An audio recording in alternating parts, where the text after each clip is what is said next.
Government by the people, of the people, for the people. But the people are retarded.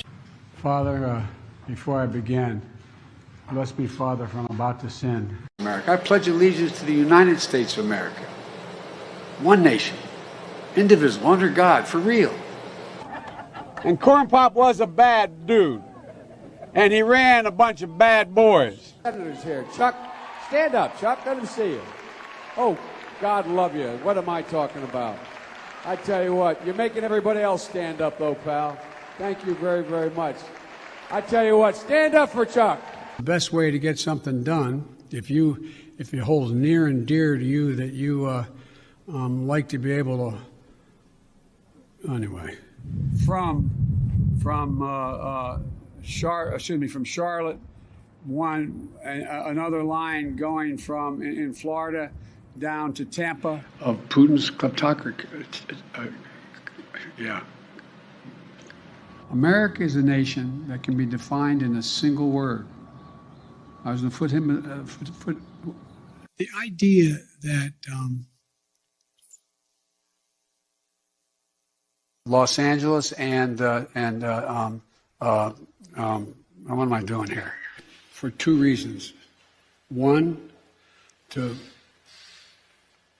you won't be safe in Joe Biden's America. We hold these truths to be self-evident. All men and women created by you know the thing. Let's be clear. I hear it all the time. Cumulative, I can play for the programs many times over. Well, I'm sick and tired of smart guys. Let me start off with two words. Made in America. Made in America. Oh, welcome back to another night of Shtick with Koolfrogg. The ridiculousness of this world, I swear. It's just that. What's up, Keith Gregory? Hey, Boomer, how you doing? Debbie, good to see you. So y'all know, this is a regular episode of Shtick with Koolfrogg. I have news.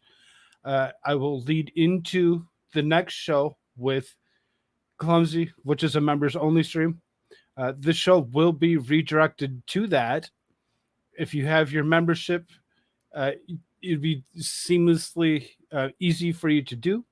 If you don't have your membership, you might kind of catch yourself being cut off. Hello to Keith Gregory, Boomer, Debbie. Good to see you, dear. And Suzanne. Yeah, I made it. Hello, Koolfrogg. Good to see you. Good to see you. Glad you're all here. We're gonna actually have a little bit of fun here, so that as well as some not so much fun, I guess. There's a lot. So in my intro, if you actually paid attention to it, you would see that this clip does show up in the intro where he asks dude to stand up. I've had this clip for a while. Thank you, Moose, for teaching me how to use an editing software to be able to get that done correctly and add that in there. And I'm glad that I did, because it just makes it all that much better that this is 15 years later that this had happened. What's up, Jariah? Good to see you. Good to see you. Glad you're here. You can see all these people with these wonderful green and or blue names, blue insert mods. All of them that have little stars after the name have themselves a membership to when we push over to Clumsy Clairvoyance right here on this channel for Conversations with Koolfrogg here in about 2-ish hours. They'll be able to continue to watch. And because there's a tadpole around, I'm going to have to watch myself with this camera. So I'm not willing to dox my child. So it says there's numerous awkward moments involving Joe Biden. Biden is caught engaging in head-scratching antics from hair-sniffing to creepily touching children. It was written off in the media as actions akin to that of a friendly grandpa. We know that's not the case. Joe has been inappropriately handsy in public events uh, and he's not nice. He's a cantankerous senior citizen who rips into staff daily. There have been reports that the White House staffers have a buddy system in which someone who is excoriated by the increase in the senile president always has someone present serving as emotional support. The Delaware liberal has had a reputation for being unable to shut his mouth. Call it diarrhea of the mouth, once describing then Senator Barack Obama as an articulate, bright, and clean black man ahead of his 2008 election. There's a 7-Eleven comment regarding ethnicity of those who work at those establishments, but one or more awkward moments occurred 15 years ago when he wanted a man who's in a wheelchair to stand up. Now, this is the clip. This is the clip that's actually in the intro. I do have part of this clip. And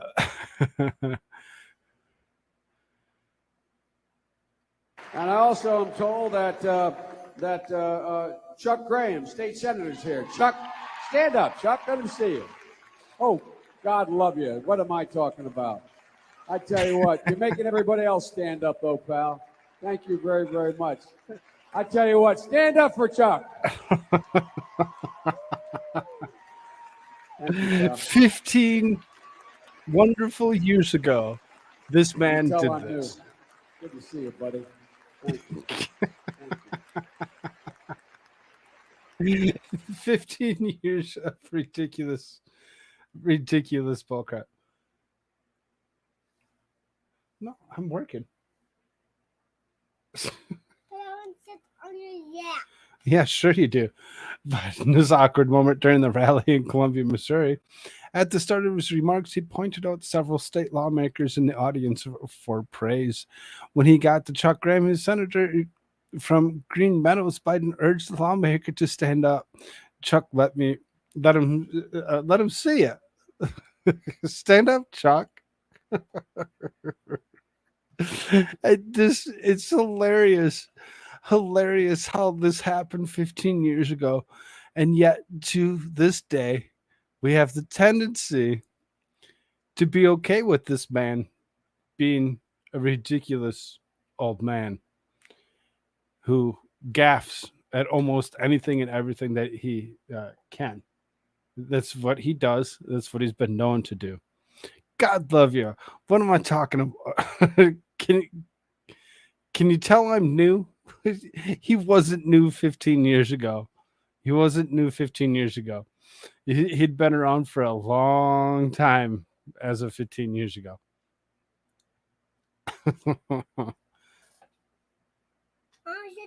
No. This kid. I'm working, dude. Yeah, well. This kid. I guess we got a show with Koolfrogg and Tadpole.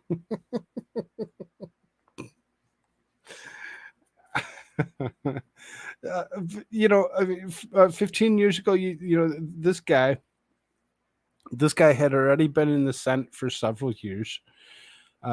Goes ahead and would have been running for vice president of the United States under Barack Obama. For us to think that he wasn't old and senile then should tell us an awful lot how we feel about this man now. Best co-host yet, Frogman. I agree. He talks back, but you know, he still understands that, you know, when Dad says something, and he's good with that. 6 decades in Congress. He's new though. Yeah. Well, so if we go back 15 years, you know, he would have been 45 years in Congress at that point in time, and he was already messing around because now he's finally at 60 years. So when you think about it, we've been watching this senile old man do just that and be ridiculous with any and everything that he's been doing. Uh, and it's sad and disturbing to believe that's how far we've really gotten. Is just that. If y'all haven't done so already, hit that like button for me. Share this out to all those places you like to share things and let people know where you're at. Don't forget, I see these numbers growing, and that's why I'm going to repeat myself. Clumsy Clairvoyance. In about 2 hours, just shy of 2 hours, we'll be going to that show. What's up, Fast Group? No person should ever spend that many years in either house. I agree. There's no way that he should have ever been part of anything for that long.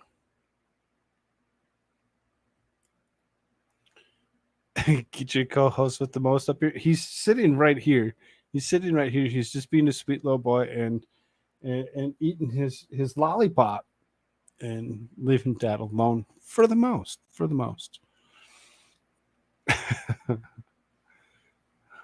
So we're gonna kind of move on here. And speak of a couple other things, we're gonna do some world news. I felt that needed to go first because it was who it was. He would have been the youngest POTUS when he ran in the 80s. Yeah, but plagiarism took him out. Plagiarism in itself took him out. So, though he continues to still plagiarize, and so many people forget that he tried to run for POTUS back in the 80s, is the reason why they went ahead and they did what they did. Good to see you, Captain. Have fun.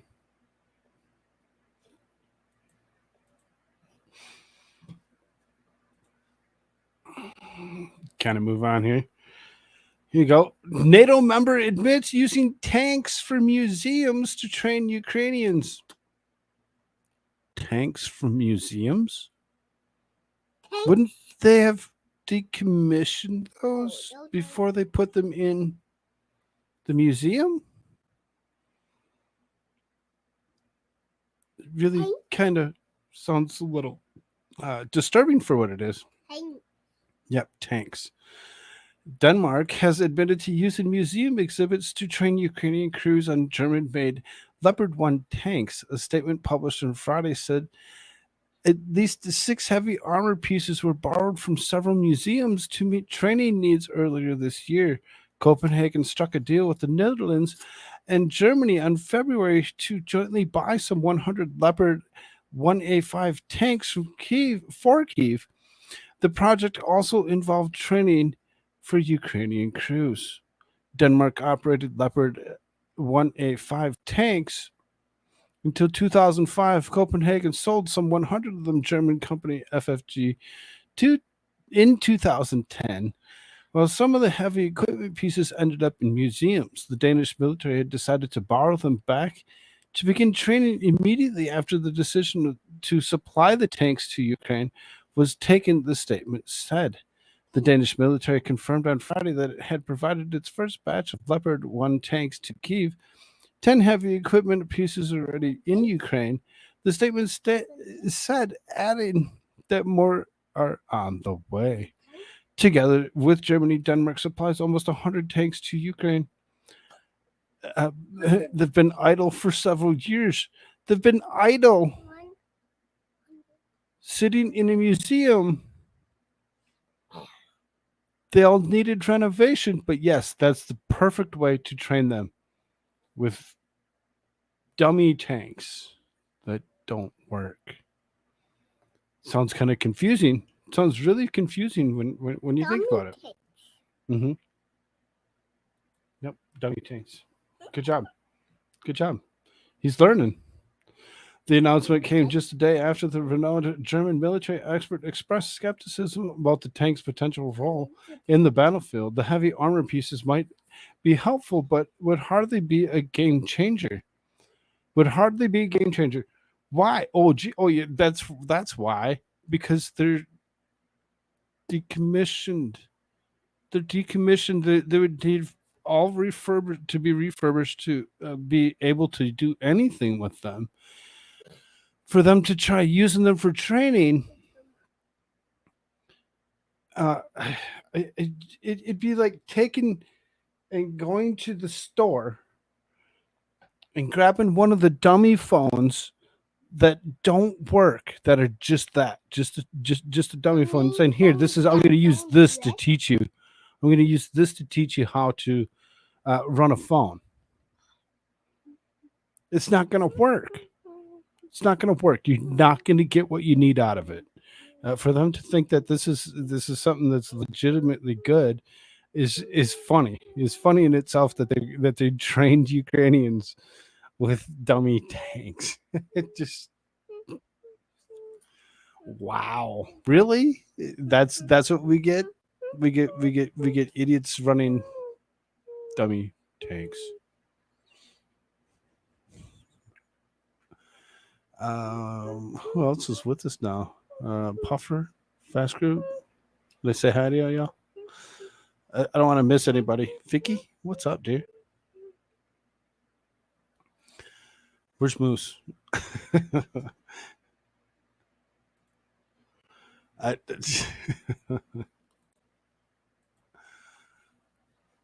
Andre, he's around here somewhere.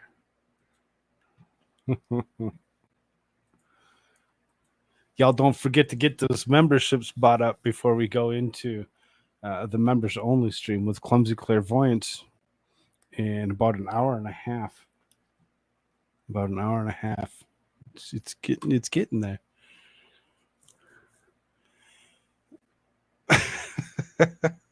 Moose, what's up, dude? I'm coming. That sounds a little personal, but all right. Thanks for letting me know.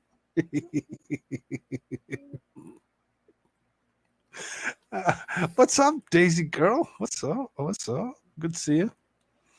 Y'all make sure you get those memberships if you're going to come and watch the next show with myself and Clumsy Clairvoyance in about an hour and a half. I'm going to continue to push that through the rest of this episode. European officials praise Ukrainians' anti-corruption reforms right before Joe Biden got prosecuted fired. Oh, really? They praised Ukraine's anti-corruption reform just before the corruption occurred. Really? European Commission officials praised Ukraine's anti-corruption reforms right before the Vice President Joe Biden successfully pressured Ukraine to fire then Prosecutor General Viktor Shokin.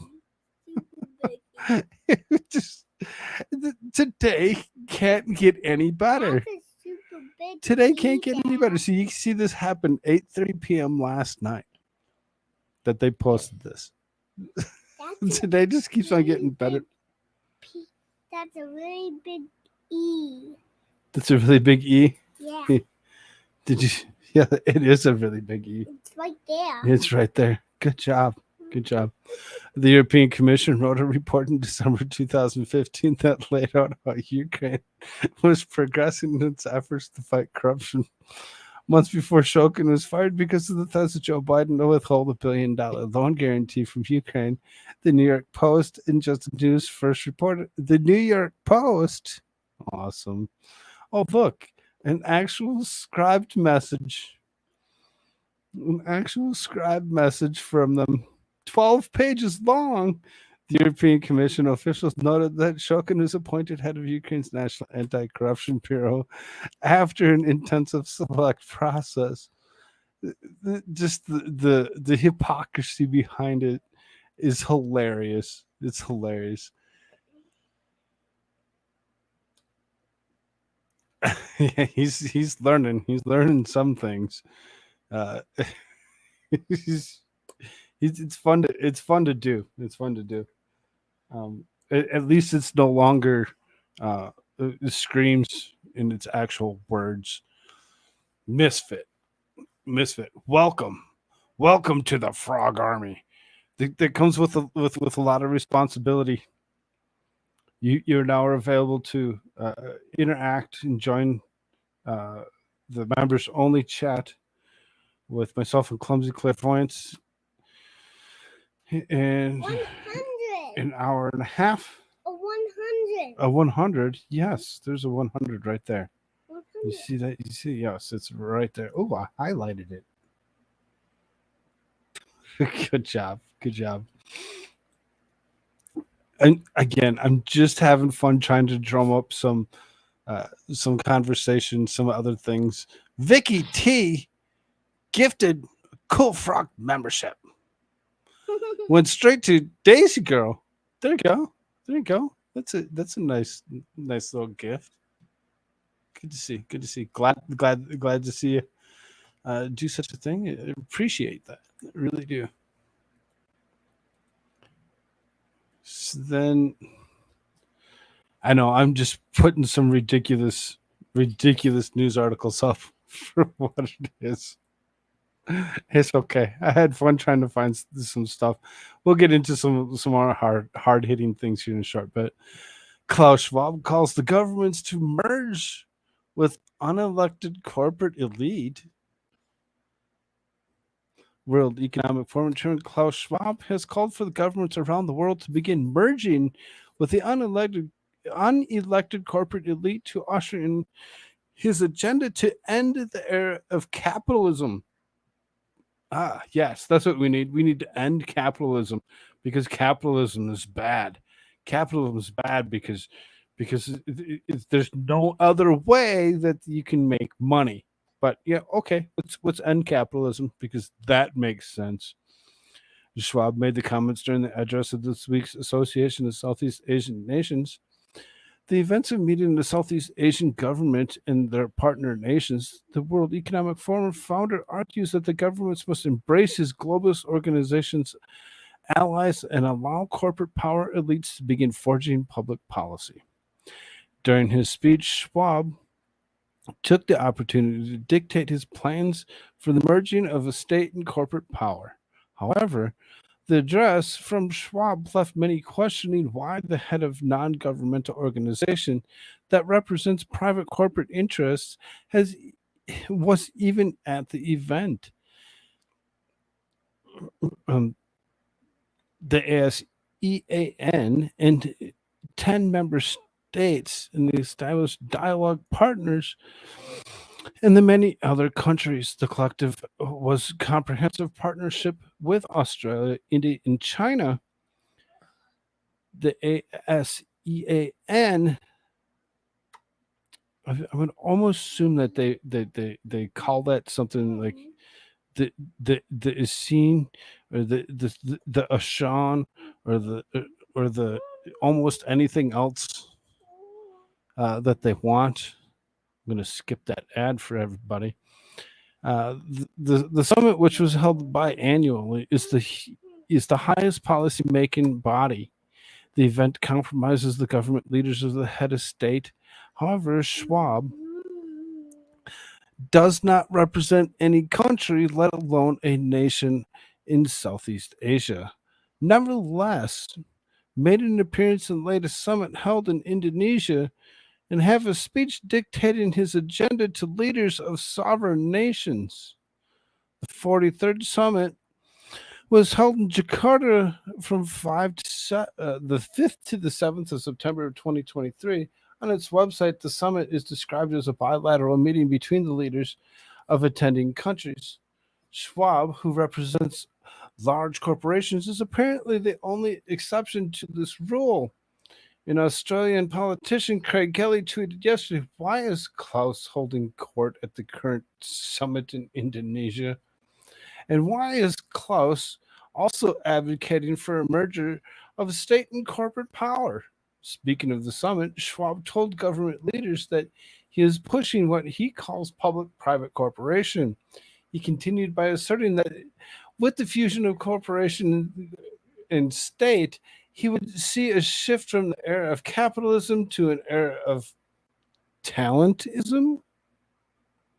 Schwab explains that under his system, corporate elites will craft policies for sovereign countries to ensure that innovation becomes the key competitive factor. He had already declared that his plans for merging corporations and states will mean that the government still provided direction into business, provides the innovative power. Schwab also gave a key address in 2022 summit, as with this year questions were raised then as to why an unelected leader of the World Economic Forum is dictating policy to democratically elected officials. I mean, it's a good question, really, when it comes down to it. Why is he dictating policy?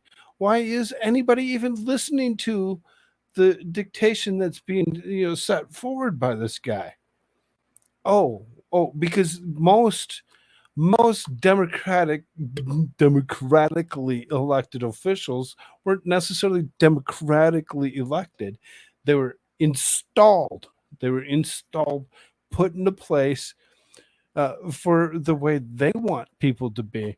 As we check most of the elections that had occurred in the last few years, every single last one of them was just that. Somebody that was placed there. Somebody that was placed there to take over. What's up, Aaron? Good to see you. Immediately after the 2022 summit, Schwab is cozying up to the government officials once again in the G20 Link Business 20 Summit in Bali. As Slate News reported last year, during the B20 address, Schwab told world leaders attending the 2022 G20 summit on what to expect as he ushers in the Great Reset agenda. Oh, yes, the Great Reset. The Great Reset. That's what we need to look at. We need to pay attention to what's going on with the Great Reset. You eat the bugs, and we're going to upcycle the citizens, and you're going to be happy with nothing.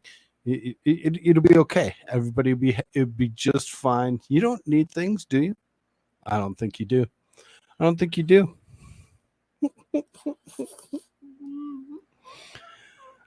just the whole thing is ridiculous and stupid. And why are we listening to Klaus Schwab for anything whatsoever? It's ridiculous in itself.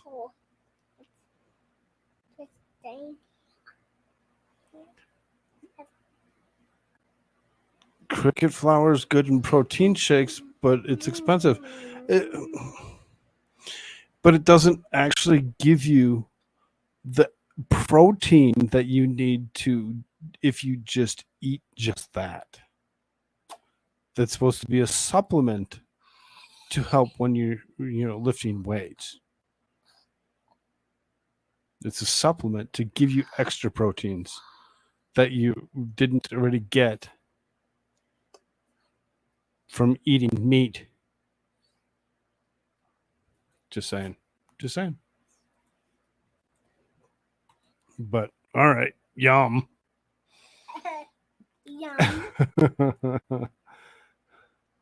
So, because the G20 summit happened, and it just so happened to be that our wonderful president of the United States of America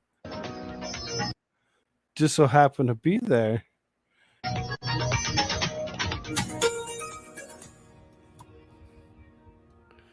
Here, let me direct you into place. You stand here.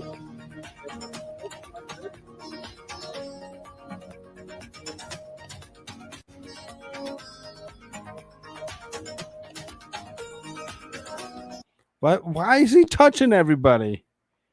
What's the point of touching everybody? Quit touching people. Let's see what he had to say. And I particularly want to thank Prime Minister Modi and the Crown Prince of Saudi Arabia, Mohammed bin Salman, and President von der Leyen and the European Commission. And since he's not speaking today, I wanted to, maybe he is speaking today. I had a note he wasn't speaking. At any rate, I'm going to stop there. Never mind. I'm going to stop there. At any rate, This man, this man is so full of shit. Biden, who previously said he'd take Saudi Arabia, the pariah that they are, shares a handshake and a smile with the Saudi Crown Prince Mohammed bin Salman. Fine, you. Thank you again. Okay. Why did Moody have to help them shake their hands? Why did Moody have to help them shake their hands? I didn't say it wasn't a better protein. I just said that it's actually supposed to be a supplement over and above any other protein that you already consume. It's not supposed to be its own.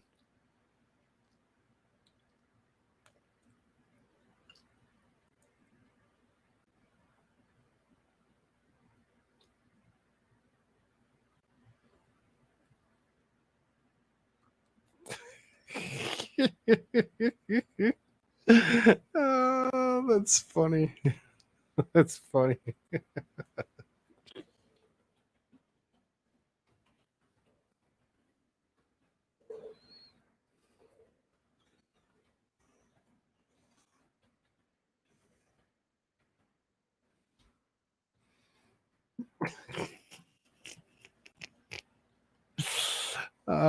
Just, I'm sorry. I not intended to be shared.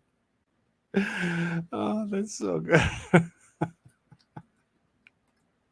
I just can't help myself. There's just certain things that happen in life that make you laugh. They make you laugh. They make you laugh so super hard and ridiculous at what is going on that when you see it, you have the tendency to just be like, what the fuck was that?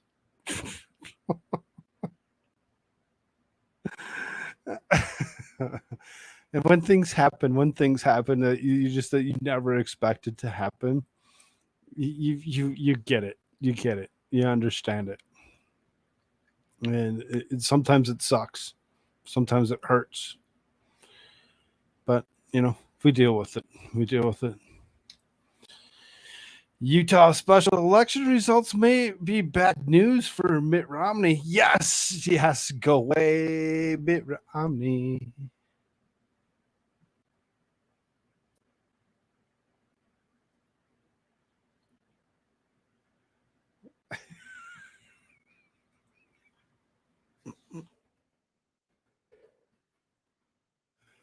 All right. The results of a special GOP special election in the red state of Utah may be not important. Well, the senator is Mitt Romney's political future. That's because a candidate who is very pro Donald Trump won the three-way race. Celeste Malloy, a big proponent for the former president, defeated former state rep Becky Edwards, winning 38% of the vote in the contest of Utah's 2nd congressional district. Edwards received 35% of the vote, while businessman Bruce Howe came in third with 26%. The trio of candidates were vying for a seat being vacated by Rep. Chris Stewart, who is retiring after the month to care for his ailing wife. While all three candidates campaigned on the message of traditional conservatism, smaller government, pro-business, and so forth, Edwards was a decided critic of Trump, while the other two candidates ripped the multiple indictments against Trump and called them politically motivated. Also, according to the Western Journal, Edwards likely sealed her fate when she admitted to having voted for Biden in 2020, which she said she regretted on the campaign trail. The result should make Romney take notice after Trump passed him over as Secretary of State ahead of assuming office in January 2017. Romney was taking a decidedly hostile stance against the now former president, voting to impeach him twice and siding with the Democrats on a number of issues. Rhino. In July, a report noted that Romney was devising a new plan to prevent Trump from winning the 2024 GOP presidential nomination. The Utah Republican and twice failed GOP presidential contender wrote in the Wall Street Journal this week that GOP donors should pull funding from the myriad of 2024 Republican presidential hopefuls and concentrate on the efforts of backing a single candidate who could then run successfully against Trump. In the op-ed, which is titled "Donors Don't Fund a Trump Plurality," apparently I can't say that word, and subtitled in 2016.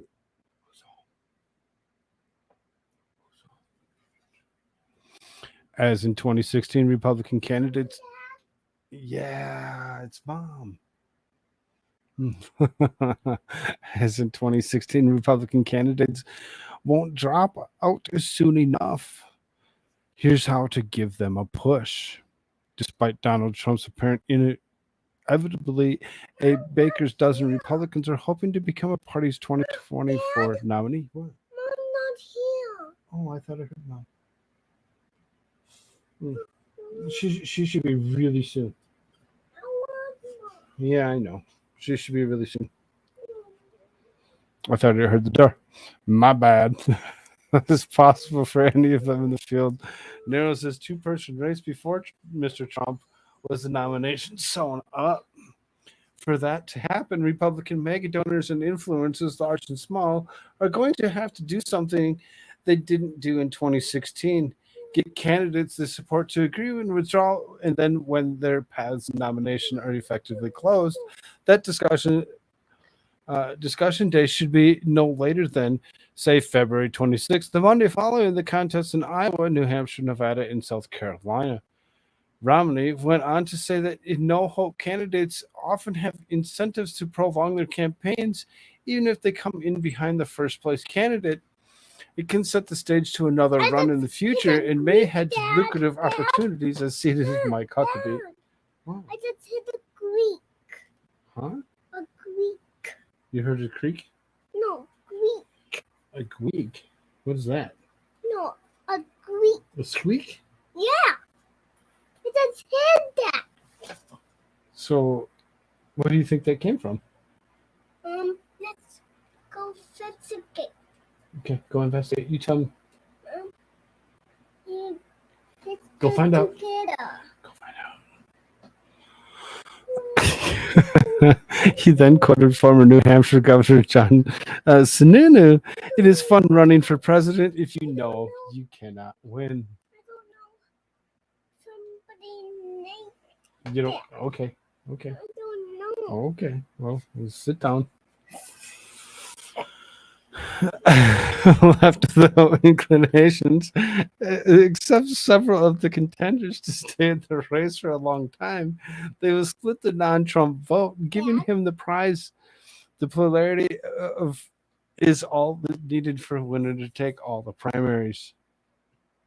That's me and that's you. Yep, that's all for me.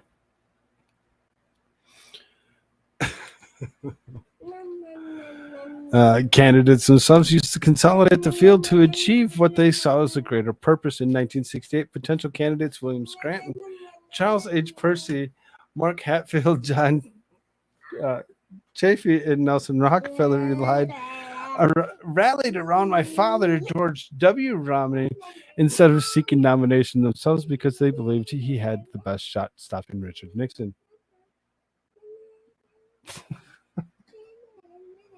You want to just come up here and sing? Yeah.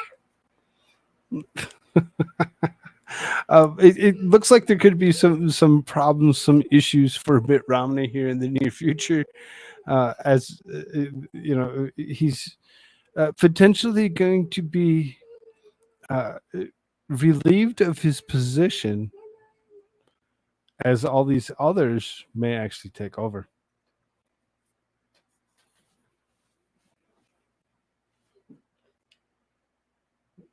Creek was gone. Huh? Creek was gone. Do you want to sing a song?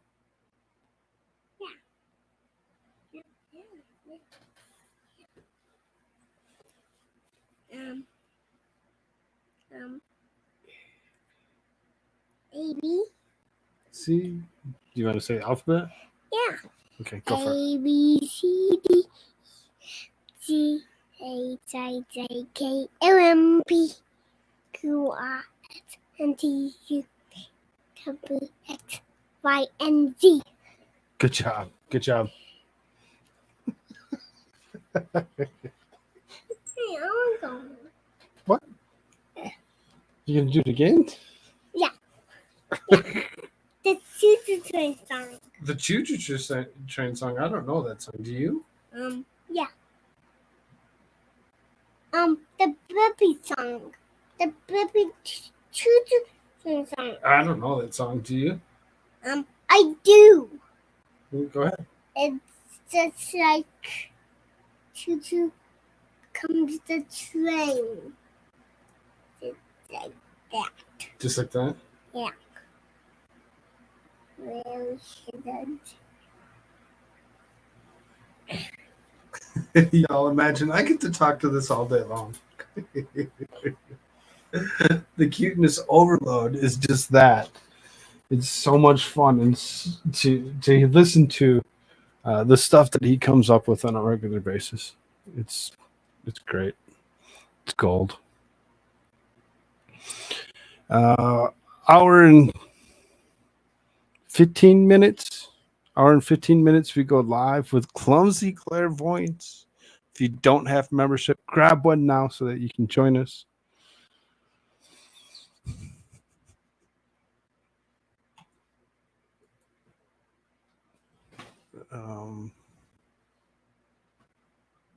Yeah, I can't do that one.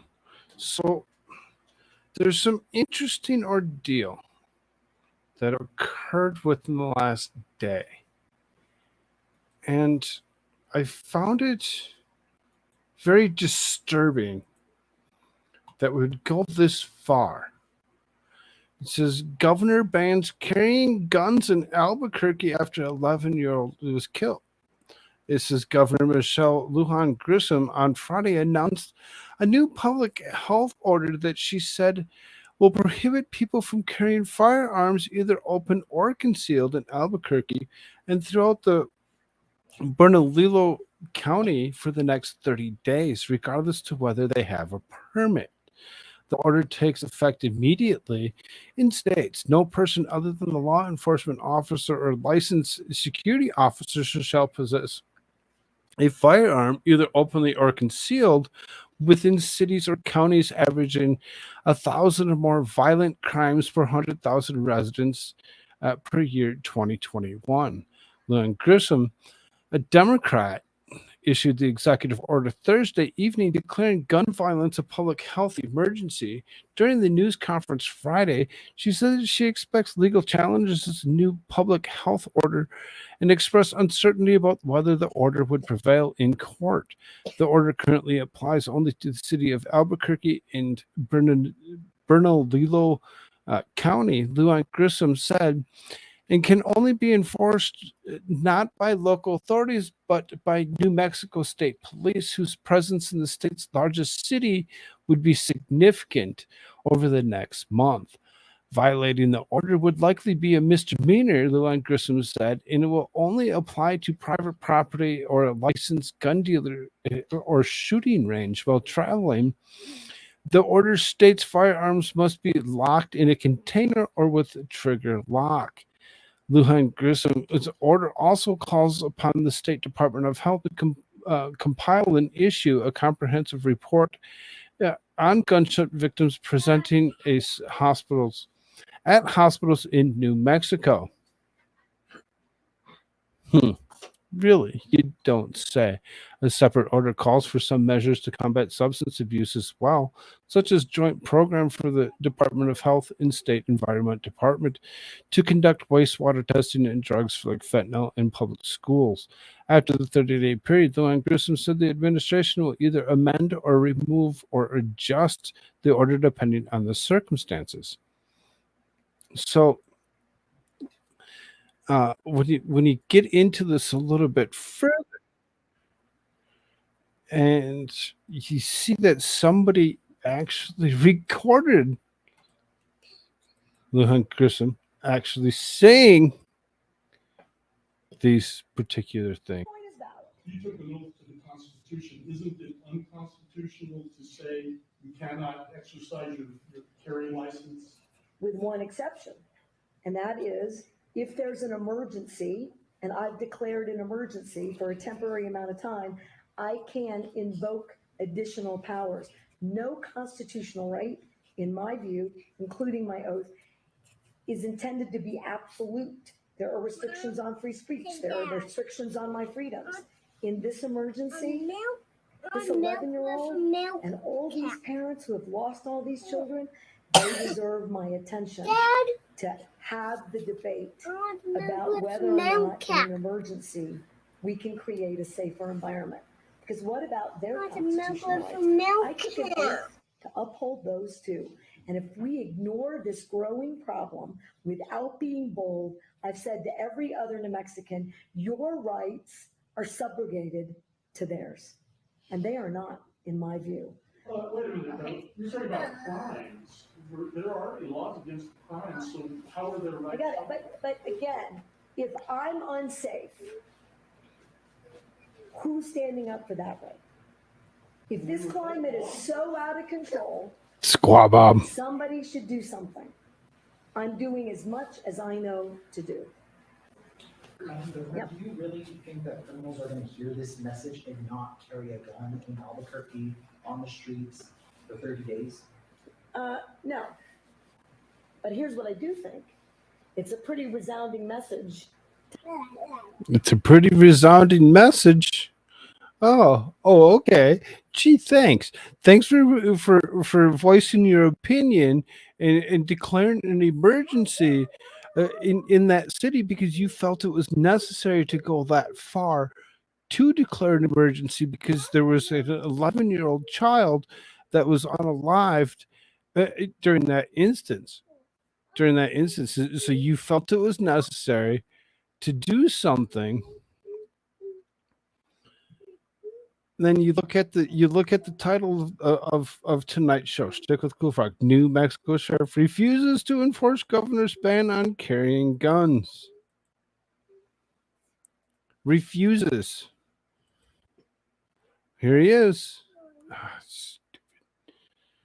Thank you, Jack. Go away now.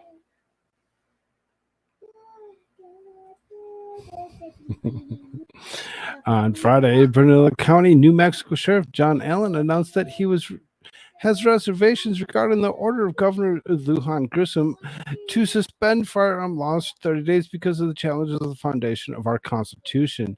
In the post on X, Allen acknowledged that every lost life is a tragedy and well-being of our community is the paramount concern of the Bernalillo County Sheriff's Office. He said, however, as the elected sheriff, I have reservations regarding this order. While I understand and I appreciate the urgency, the temporary ban challenges the foundation of our Constitution, which I swore the oath to uphold. I am worried of placing my deputies in positions that could lead to civil liability conflicts, as well as the potential risk posed by prohibiting law-abiding citizens from the constitutional right to self-defense. I was elected to represent the safeguard all constituents and to ensure the balance between our rights and public safety is maintained. That means we must critically evaluate any proposed solution to deeply rooted issue of gun violence, ensuring we both protect our community and uphold the values that define us as a nation. Allen lists 7 initiatives that his office has implemented to curb gun violence in his jurisdiction.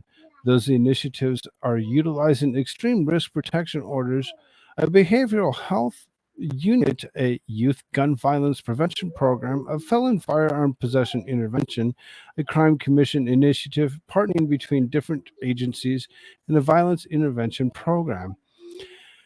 While we might not be able to complete alignment with the governor's recent order, we remain steadfast in our commitment to work collaboratively both with our office and with the community to find sustainable solutions to the gun violence epidemic plaguing our county.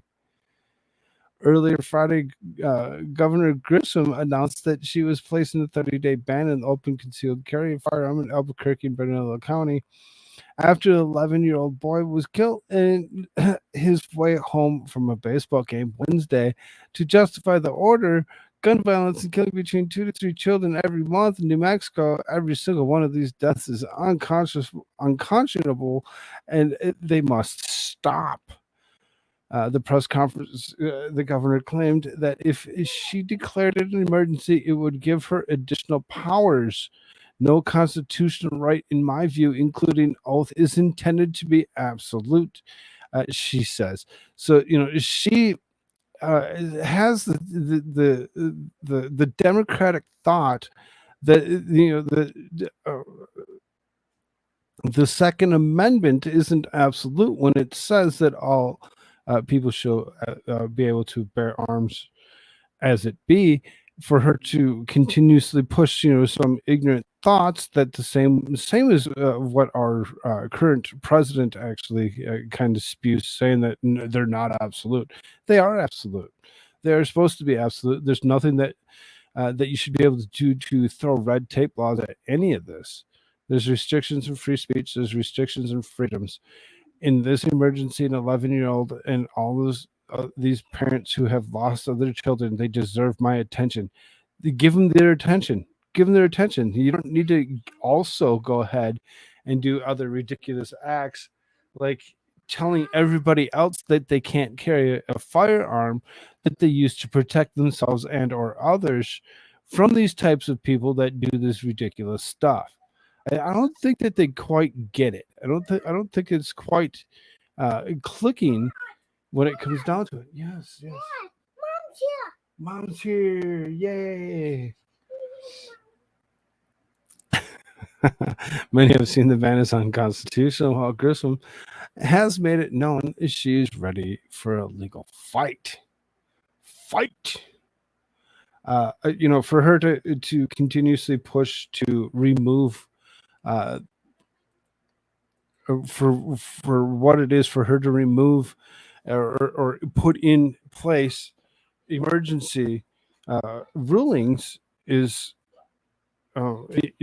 like it says unconstitutional. For her to continuously push for it and believe that the sheriff doesn't have the right to not go along with her emergency, it really shows the divide that is out there. It shows a massive divide because we all remember from the Summer of Love who was calling for defunding the police. Yes, the left, BLM.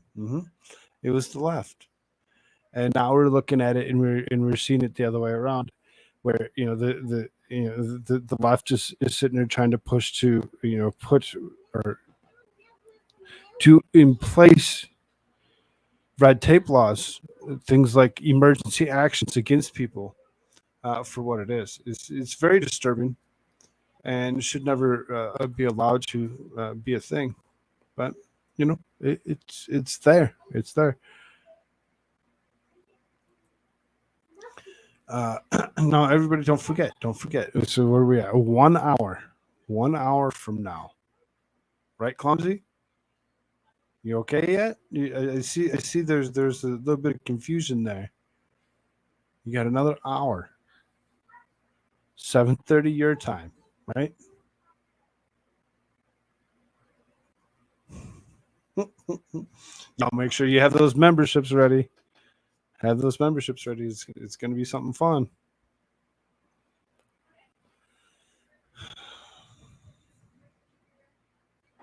Joe, I got you. Okay, good.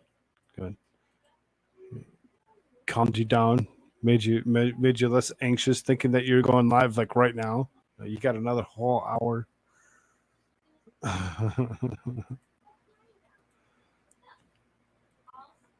So, Anna Navarro says illegal migrants need to be resettled elsewhere. Really? The View co-host Anna Navarro called for illegal immigrants to be moved from major U.S. cities and resettled elsewhere Friday. Yes, we like to. That the federal government is doing. We watched The View. That the federal government. The federal government. Come on. Is doing many things. They have prioritized asylum seekers. They've instituted a parole program specifically for those 4 countries. But frankly, I think we need to find, and we've dealt with this before. I lived in Miami. I was an immigrant in Miami in the 80s. You'll remember when we had the Mariel boat lift. Yes. 125,000 Cubans came in a matter of 6 months. It puts tremendous stress on a city, on a community, on the social services. They need to be resettled elsewhere. They need to be resettled elsewhere, she says. It straight out says those things that those Democrats really have been pushing for, those asylum seekers to have a place to go. Safe cities. They want to give them that place. But it seems as though now all of a sudden they're kind of turning around, and as we heard yesterday from the mayor of New York complaining that those people should not be in those places. But then again, we see it over and over again. Now all of a sudden they're all kind of turning around and thinking just the opposite of what they ever had. Isn't that amazing? We're this massive country. Well, and it's only going to get worse with global warming and climate change because people can't live in certain parts of this world.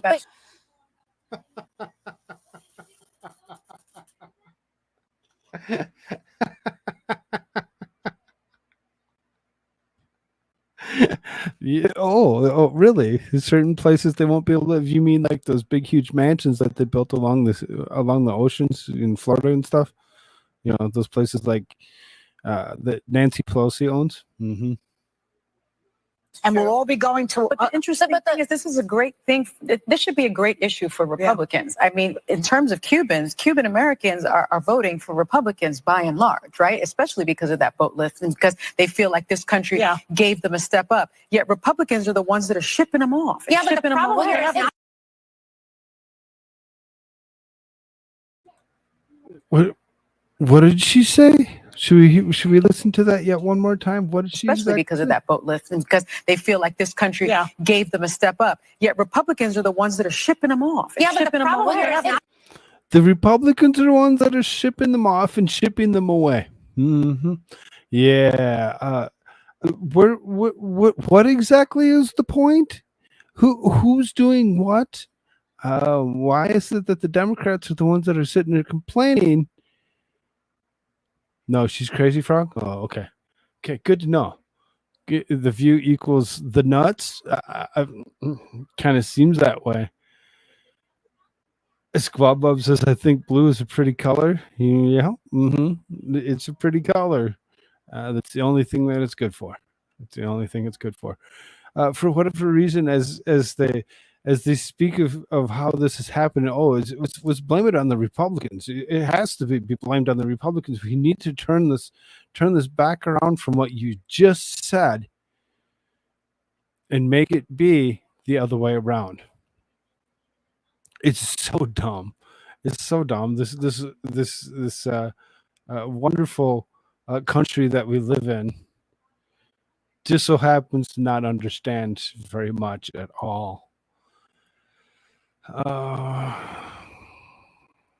don't think I actually found enough stuff to talk about tonight. We'll see how far this goes. So then we got NFL starting up. There's lots of fun. Woke ball. Oh no! I thought I knew stupid. Turns out I'm not as dumb as I think. You're not. You're very intelligent when it comes down to it. I've talked to Puffer Pete plenty of times.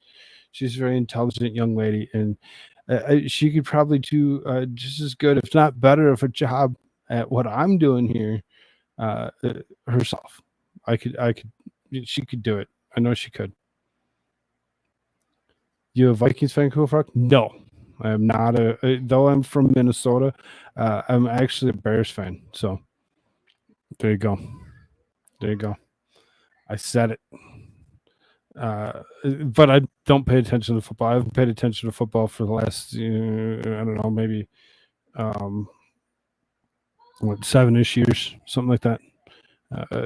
sports because of the way they've gone has really been something that I don't pay attention to.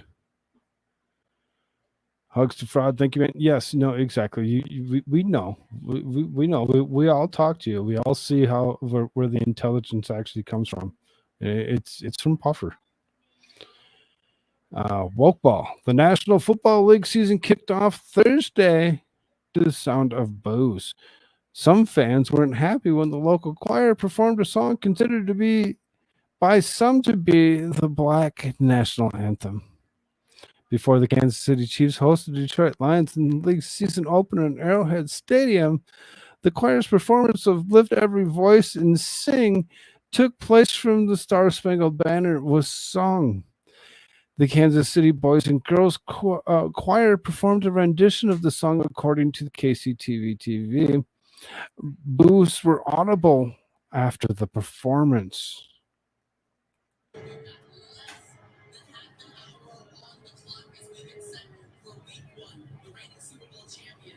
It's not very loud, and it's turned all the way up. It's not very loud, but you can hear a faint boo coming out of that audience. They were very disturbed. Some supporters of the song noticed that the negative reaction, accusing the fans of expressed displeasure of racism. Kansas City Chiefs got done racist ass fans. They booed the Black national anthem. So much hate. Yeah, well, I mean, when it comes down to it, why go ahead and desecrate what is good? It's unclear if the fans booing the performers were doing so because they saw the replacement of the Star Spangled Banner, or if they objected to the race-centric use of the song. Christian artist Natalie Grant sang the national anthem afterward. So the national anthem gets sung afterward. But first, they went ahead and they sang the other song. The NFL began arranging the performances of Lift Every Voice in the 2020 season after the summer of racial protests and riots, the wake of George Floyd's death in Minneapolis police custody. Troy Vincent, the league's executive vice president for football operations, wrote about the decision at the time of the NFL.com. James Weldon Johnson wrote the poem Lift Every Voice and Song in the 1800s. Vincent said it was put to music in 1905 by his brother John Rosamond Johnson and adopted by the NAACP as the official song in 1919. As a child attending Jefferson Elementary School in Trenton, New Jersey, public school system, the song was part of the morning ritual. We sang along with it right before placing our hand over our hearts and pledging allegiance to the American flag. Many schools continue this tradition today. This Christian hymn about the struggle of freedom and equality inspires hope. It has encouraged generations of Black people that God will lead us from the promises of life, liberty, and pursuit of happiness. It is pertinent in today's environment as it was when it was written. Okay, so, you get to put religion in school, but when we try bringing in any other form of religion, whether regardless to what religion it is, it's wrong.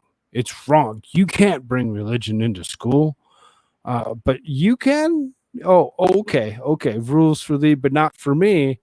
Good to know. Glad that we could go that far. The people saying we need a second national anthem is racist. Those poor kids. Exactly. Those poor kids. The kids are the ones that are actually being their lives are being destroyed with the ridiculous thoughts that this is all okay. Way to go, Neon Dion and son, the Colorado Buffaloes. I'm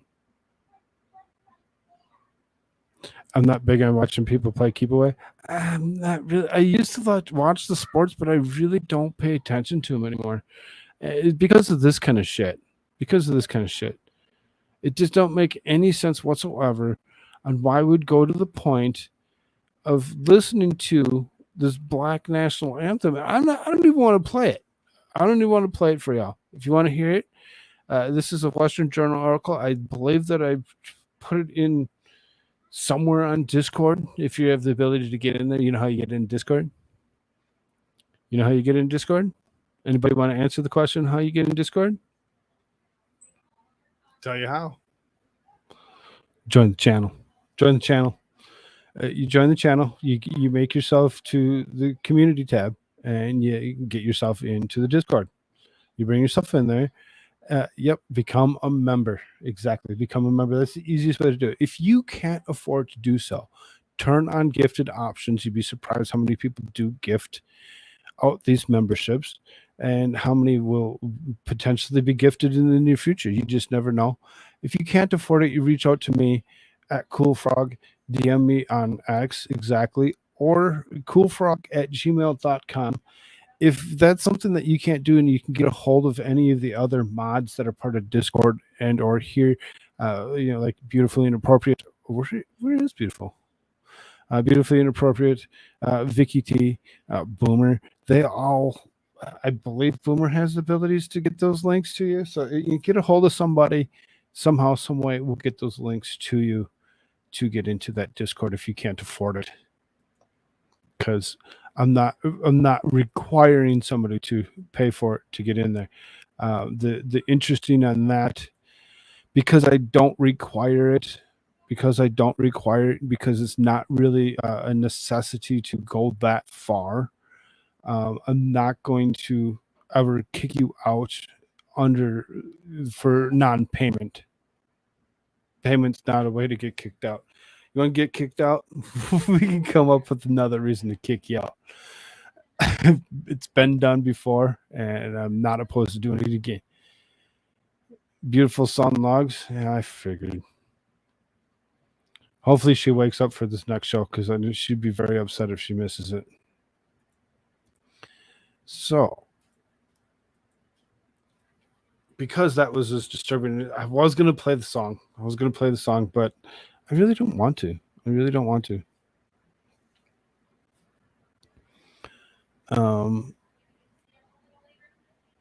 Everyone knows Tadpole's the real connection. Yes. Yep. Tadpole's the real connection. Conversation still open to the public and chats locked for members only. Currently, that may, if I click on it right in the right spot, it actually doesn't. So it's not paywalled. Currently. You'd be able to watch, but you won't be able to interact. That's the difficult part of that. So then,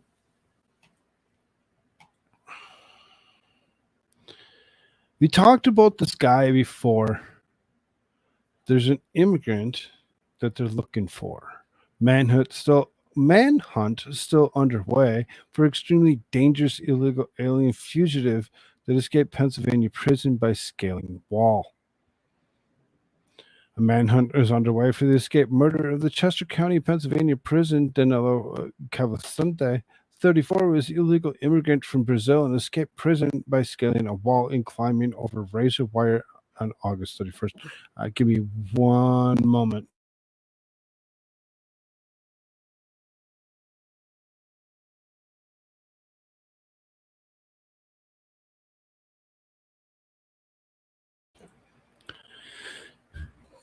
Got to talk to the wife sometimes. Sometimes that happens. Jacob, what's up, dude? Good to see you. That month must have happened. Because I thought you just had membership yesterday. That month must have occurred. Manhunt is underway for escape murderer, Chester County, Pennsylvania prison. Danilo Cavacente, 34, as an illegal immigrant from Brazil, had escaped prison by scaling a wall and climbing over the razor wire on August 31st. He was convicted of murder of his former girlfriend, Deborah Brandau. He stabbed her 38 times in front of her two children and received life sentences last month. They have footage of him doing just that. Oh, looks like he had a buddy looking out for him.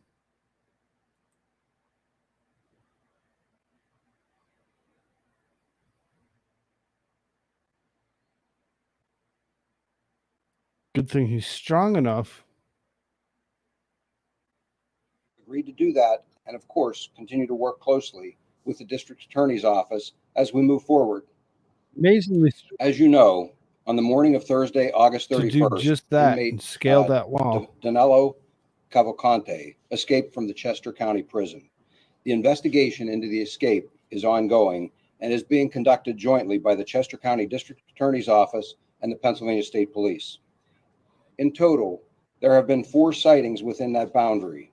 The most recent credible... There have been 4 sightings within a boundary of trying to figure out where this person really seriously is and if they're going to be able to obtain him and put him back in prison. Well, hopefully they put him in a better place than where they put him so he doesn't do it all over again. I'm sure he's pretty resilient and knows how to escape from almost anything that he wants, being that it took him less than a week to figure out how to scale that wall and get out. It took him less than a week to scale the wall and get out. Constitution concealed carry for all citizens. That's the only answer. I feel naked without something now and have no doubt about my safety. Of course, the best is to stay aware and flee. Yes. Follow the Groucho Marx policy. Government sucks at everything, including containing prisoners. Yeah, government does suck. Less government is always better, right? There's a shoot to kill order for him. If he does anything but surrender, cops have to go ahead to fire. There you go. There you go. Sighting occurred yesterday afternoon, also within that bordered area.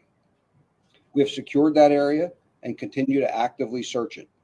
While there are a number of challenges, we are confident that if he is in there, we will find him. We are asking for the public's help in a number of ways.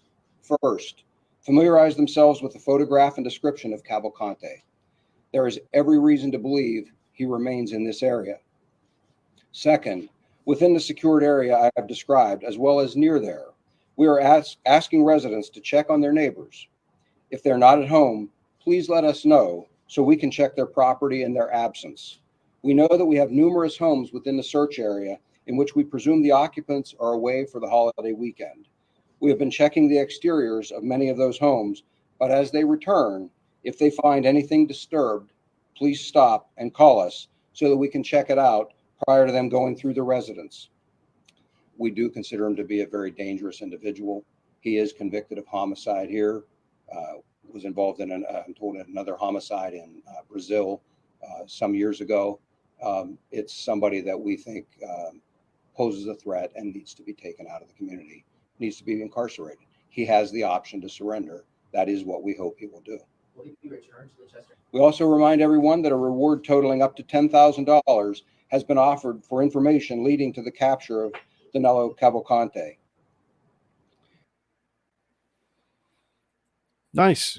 So there's a reward if you can capture him, but he's very dangerous, and there's a shoot to order kill him if necessary to protect yourself. I pushed the wrong button. Push the wrong button. So Cavalcante officers swarmed near an area where he was potentially seen. Breaking right now, Chopper 6 is live over Chester County, where the search for escaped prisoner Danilo Cavalcante has intensified in just the last several minutes. You're looking live as law enforcement has long guns trained on a specific area right now. Authorities focused on this area in the northwest corner. We are as close as we could possibly get to the situation right now, as there are officers, as you mentioned, with long guns, heavy SWAT out here trained on a specific area near the northwest corner of Longwood Gardens. As you mentioned, Longwood Gardens is the last known credible sighting of The word for tip leading to his arrest, not his capture. Yeah, maybe. Prison. This is now the 8th day of searching for him. And everything here feels as though they may I be mean, close. As we speak to if there's state police, a shoot they to say kill they order believe for he him, is still within their perimeter, and that's right out there. now they are checking If you're this location with all legally eyes trained on the area of carrying, Doe Run Road and and you see Conservancy him, Road here in you have the Kennett right Square. to, do what's necessary. We have got somewhere north of 350, maybe close to 400 people working on this today.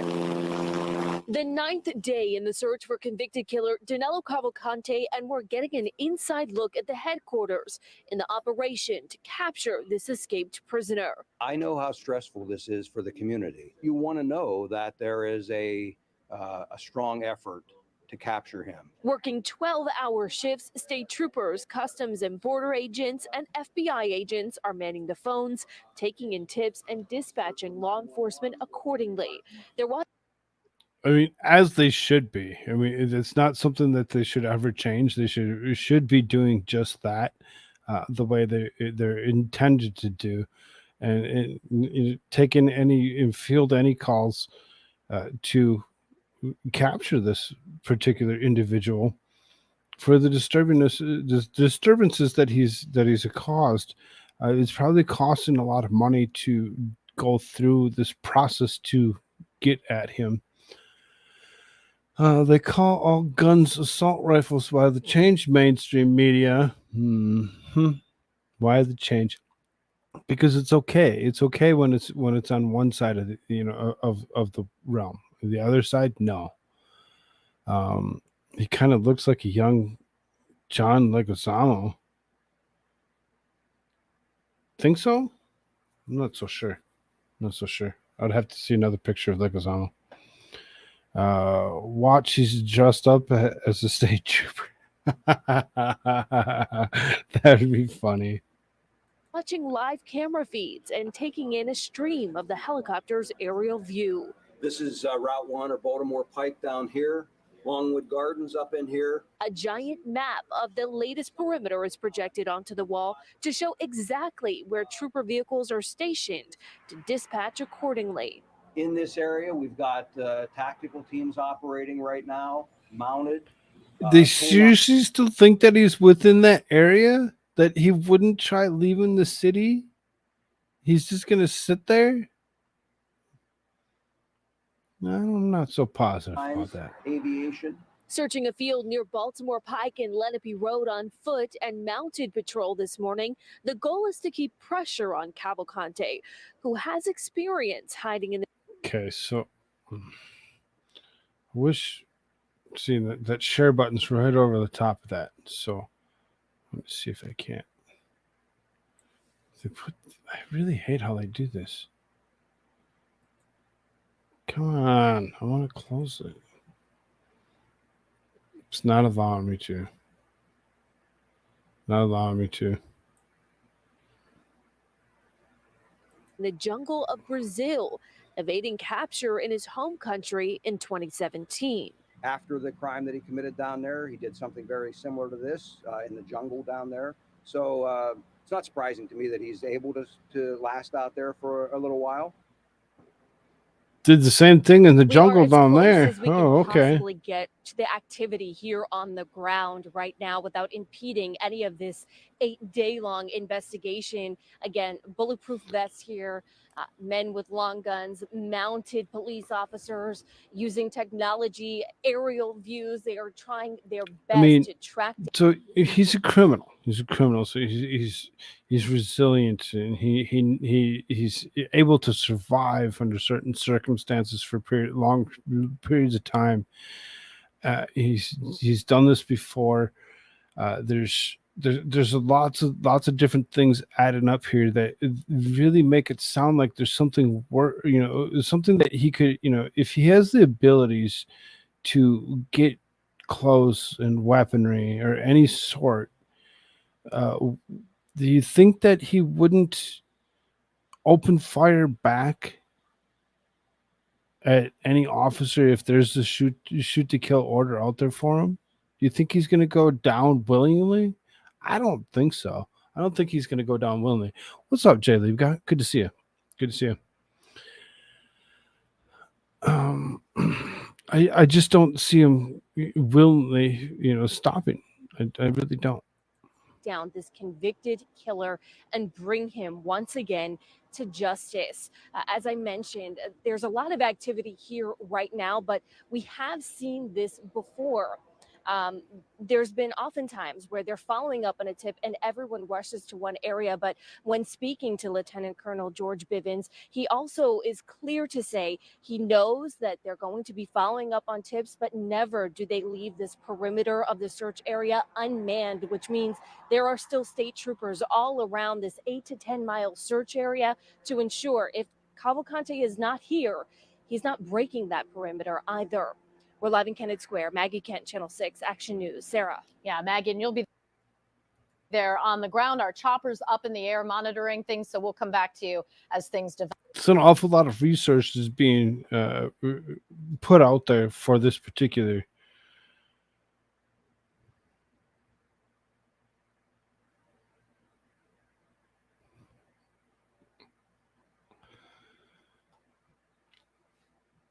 I really, when it comes down to it, I just don't see this ending well for anybody.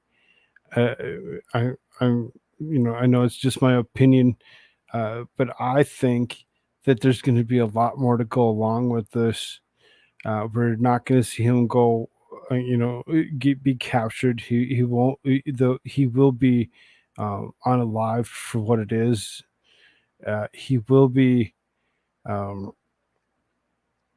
Most likely go down in a rain of fire and potentially have his own weaponry to try fighting back. And I would almost assume that you'd see other casualties occur as they finally get close enough to trying to capture this man. Let's just hope that they don't try to capture him, being that he's a fugitive and he was put in prison for the reason of killing people, that they would just unalive him straight out.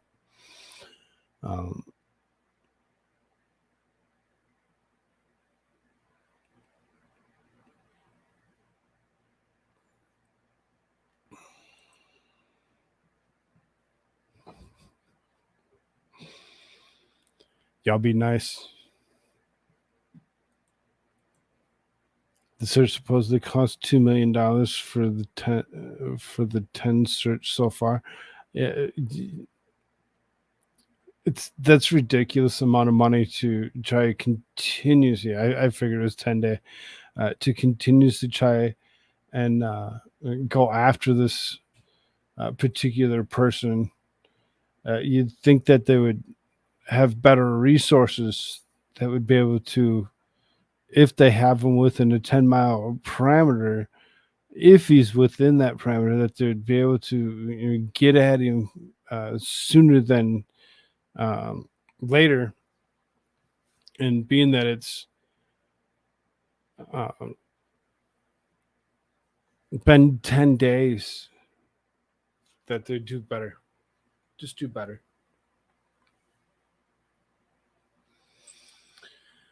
So then, where are we at? Half hour before we go live with Clumsy Clairvoyance. That will be a members only stream. So any of you that have the membership will be able to join that particular. You might be able to watch it, but you won't be able to interact. You won't be able to interact. Tom Cotton military citations using themselves instead of himself or herself. What? Senator Tom Cotton on Friday sent a letter to Defense Secretary Lloyd Austin demanding he explain the Pentagon's apparent decision to use the gender-neutral term themself instead of himself or herself in the Declaration of Awards citations.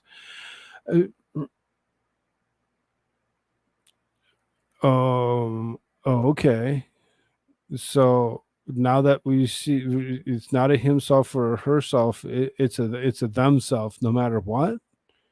No matter what, when you're trying to give somebody a declaration for the things that they've done.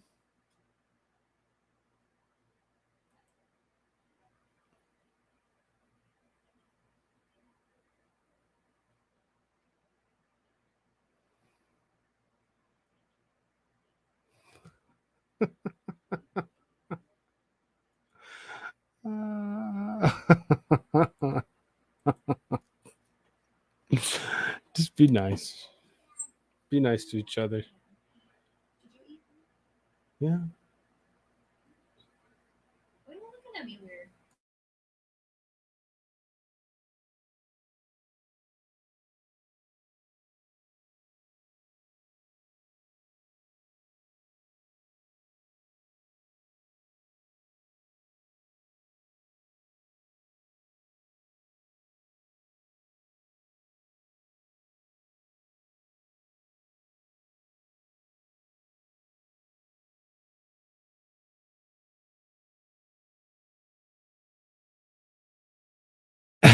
Sorry about that. Just some family business that we're dealing with before we get ready to gear up for clumsy clairvoyance. I'm excited. I'm excited. It's gonna be so much fun. He included a sample of absurd model language, or I'm sorry, what is it? I write regarding the department's decision to incorporate gender neutral language into the Declaration of War citations. Our military apparently will now use themselves, which is not even a word. I hasten to add instead of himself or herself to describe heroic and distinguished actions. He included the sample of certain model language.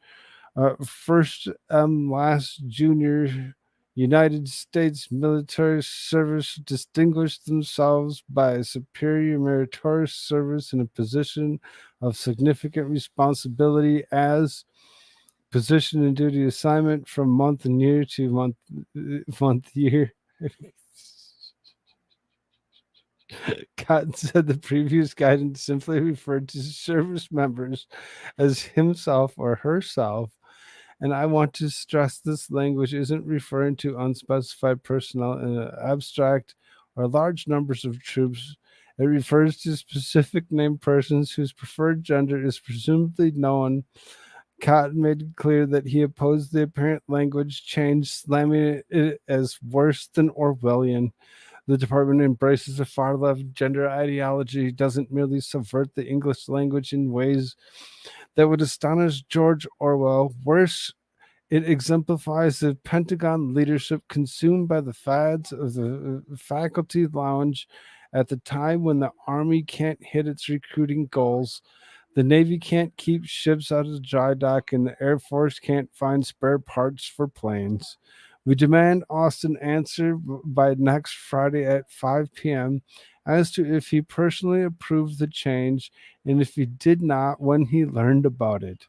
I also would welcome a reply from the whole episode. Was just a practical joke or a decision you immediately reversed when it came to your attention?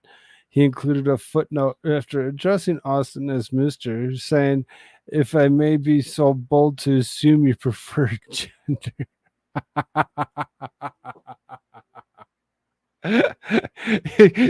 just gonna go ahead and I'm just gonna put this here as well. It's an amazing citation to put in place. If that is your preferred pronoun, I'll call you Mr.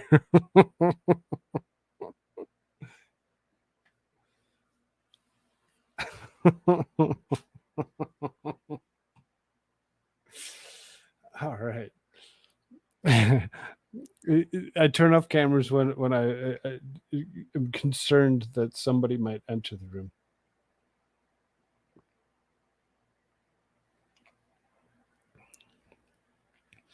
So now that we had that laugh, when Tom Cotton come out straight out and saying that, it just makes it all so good. Oh, being that we're allowing that, what should we call you, ma'am? I mean, he could have done just about anything, but he called him Mister. If I should be so bold to assume. It's just so good.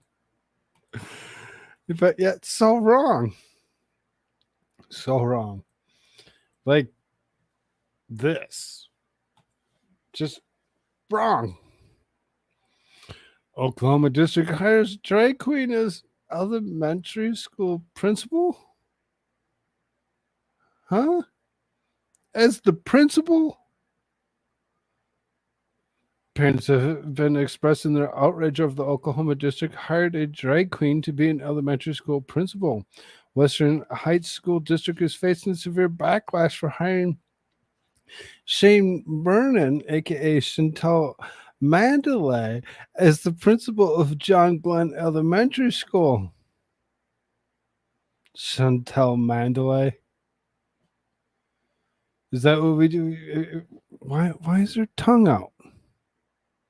Why is her tongue out? What's with that? What the fuck? Oh, good grief. Come on, no way. Is this real? Uh-huh. Uh-huh. That's I say every day when I go through articles trying to find things for the night, and I'm just like, huh? Really? Western Heights School District is facing severe backlash for hiring Shane Mernon, aka Chantal Mandalay, as the principal of John Glenn Elementary School. The state of Oklahoma Superintendent Ryan Walters was called for the district to immediately terminate the drag queen. It's outrageous to have a drag queen running a school. You know, here in Oklahoma, that doesn't line up with Oklahoma values. I hear from parents every day that are concerned that this woke left wing indoctrination is to our schools. Uh, uh, this gender theory that continues to be thrust upon our kids. Good choice of words, thrust, yes. It's completely inappropriate. Vernon maintains a separate Facebook page under the name Chantal Mandalay, where he promotes adult themes and events. According to the page, Vernon was employed as a drag queen at a sex club called The Boom, a venue which he promotes. This individual is not fit to lead school district, Walter said. It has to stop. Dressed as a drag queen, Vernon has read books to children to celebrate pride for the Metropolitan Library System. Walters warns that the gender ideology integration in K through 12 education is part of the larger Marxist agenda of the radical left. I think that the left has this absolutely no agenda for our kids, that they are at war with our kids in the classroom. What they're doing is injecting this ideology for an end goal here. And it does seem that way. It seems that way, that they're trying to force this upon our children to make it be something that they should all go ahead and have to feel that this very small percentage of people, very, very small percentage of people that are actually LGBTQ go along with this particular ideology um, should be, for what it is, broadcast to all these children. It's disturbing. It should not be. It should not be something that we should even be concerned with. But every single day we come back and there's something that we feel necessary to speak of because of the crap that they're doing. Their end goal is absolutely break down the child mind, break down the classroom, break down the family, and you see the results that have come from this. They want kids to turn on their parents and only listen to their leftist ideology. Walters explained how the left's agenda is turning children against their parents. And how do you do it? He said. You start breaking them apart and say, listen, you're gender fluid. Listen, you can change your pronouns. Look at the sexual material. When the kid takes it home and the parents are outraged by it, the kids turn on their parents. This is absolutely trying to break down the family unit. So the kid is more susceptible to the most radical Marxist gender ideology we've ever seen, to pit groups of people against each other. And frankly, it's to create Democratic voters. It's to create Democrat voters. Isn't that something? Isn't that something? Their long form agenda is just that, to create Democrat voters, because they can persuade you to think one way or the other and believe that this is something that everybody has to go through. They they push a narrative. They push a narrative to make it be just that, to create Democrat voters. No parent wants to send their kids to school knowing that they could be exposed to the radical gender theory in any capacity. This woke war on our kids has to stop. We will not allow it in Oklahoma. This is literal insanity, and every parent wants out of the classroom.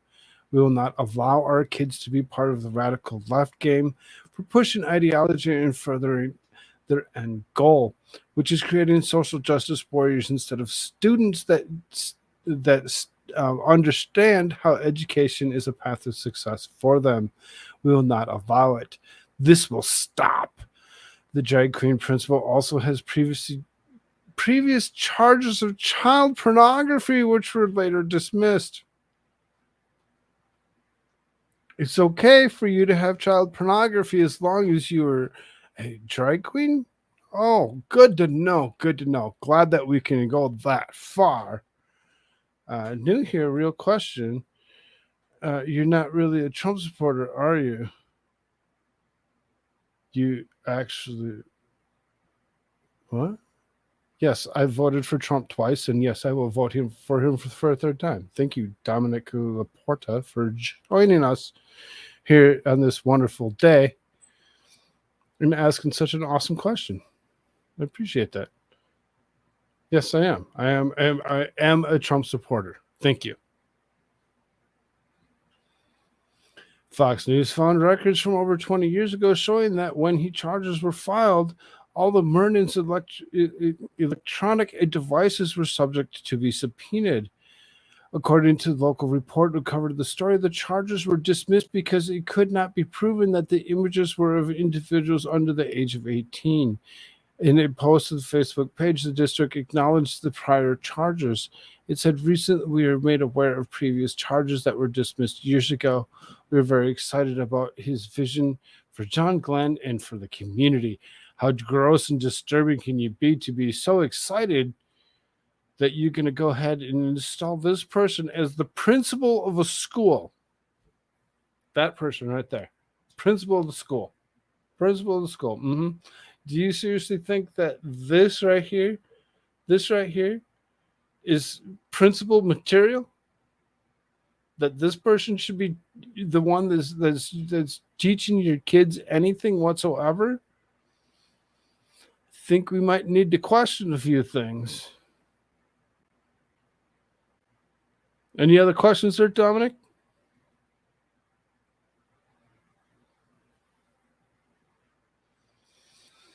I think we really need to start questioning some things. 15 minutes before we go live with Clumsy Clairvoyance. I hope everybody's ready. It's coming soon. For students, are the kids in the hall? LOL. He definitely started to recognize the insanity of modern day Dems.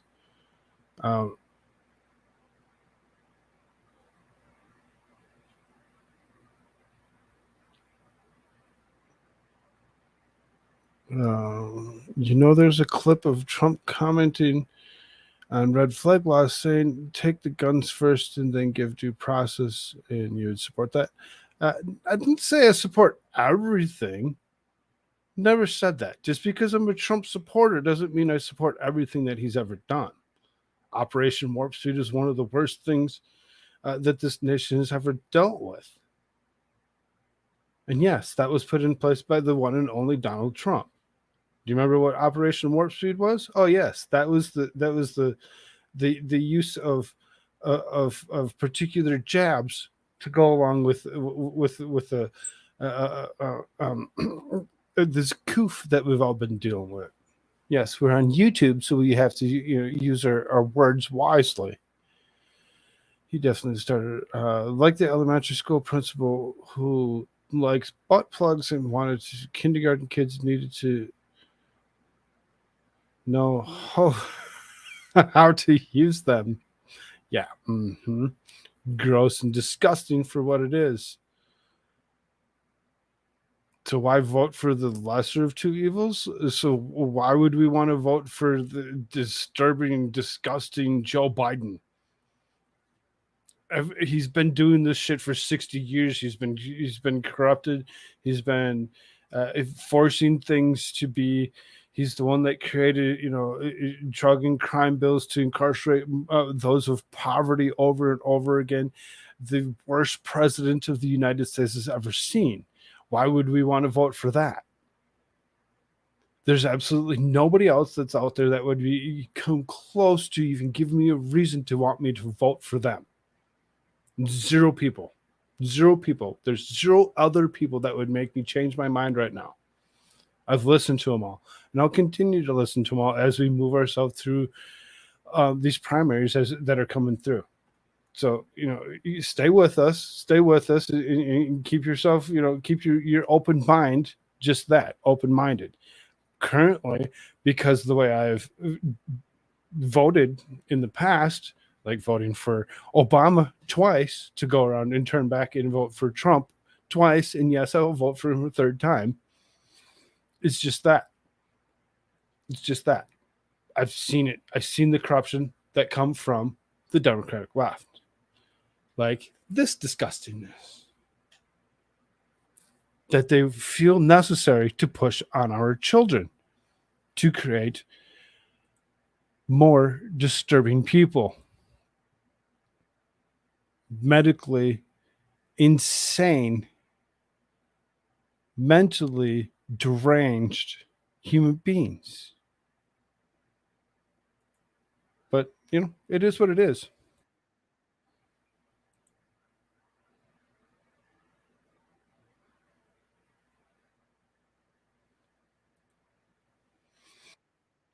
I have one last thing, and it looks like we have pretty good timing on this. I was thinking that I didn't have enough.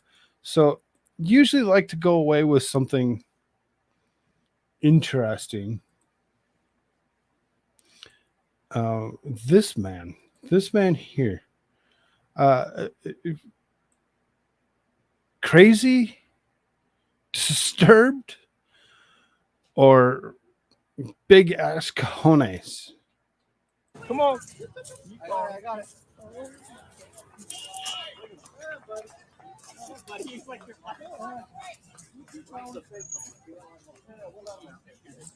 Did I get it? I got a video. Thank you. Oh, hey! Mike, hey, no, Mike. Mike, get on it, Mike. Just move. Just Mike, don't move. Mike, no, going that way. Holy shit, that son of a bitch. See, guys? Oh my god.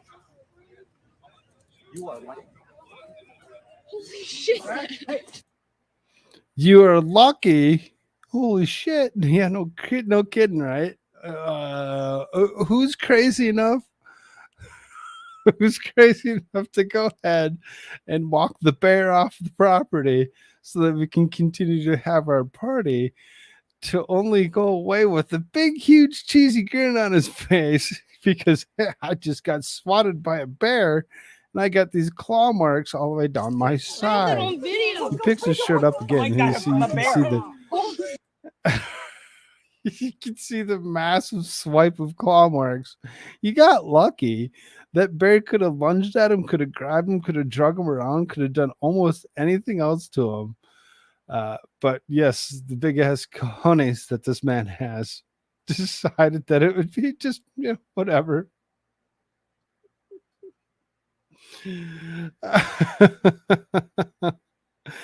If you choose to sit in your hands and not stand up from the crazy socialists, it's Holocaust 2.0. Kind of seems that way, doesn't it? A claw if I can't watch TV at a party. Mm-hmm. Exactly. It's not a dog, bro.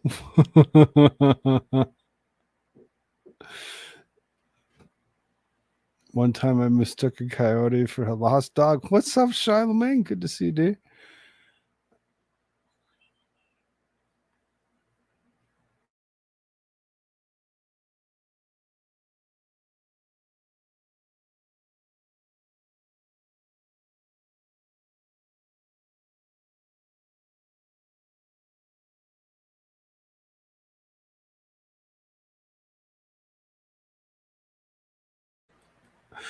I mean, just can't catch a break tonight.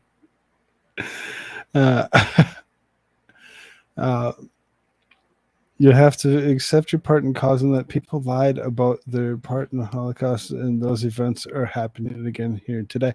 Yep, and that's exactly what it is. It's exactly what it is. It is over and over again, denying things because you don't want them to be true. Doesn't make them go away. It doesn't make them go away in any way, shape, or form. My doodles try to play with the coyotes in the backwoods every once in a while, and be careful. Beer brains. Mm-hmm. You're not wrong on that one, Dominic. You're not wrong on that one. That's for sure. So what I'm gonna do here, because I've been asked for my assistance for about 3 to 5 minutes, being that we have 10 minutes, 9 minutes before we go live with Clumsy, I'm going to end this stream. You're going to be redirected to that stream, and we will be with you within the next 10 minutes. Hold your horses over there, kind of, keep each other, together intact. It is currently open to the public, so nobody will be yeeted quite yet, but it will turn into a members only stream shortly thereafter. If you want to interact, you're going to have to become a member of the channel. I appreciate you all so much for being here. I'll leave you with an outro on this one as we go away. Again, you will be redirected to that one. Hang tight. We'll be right with you within the next 10 minutes.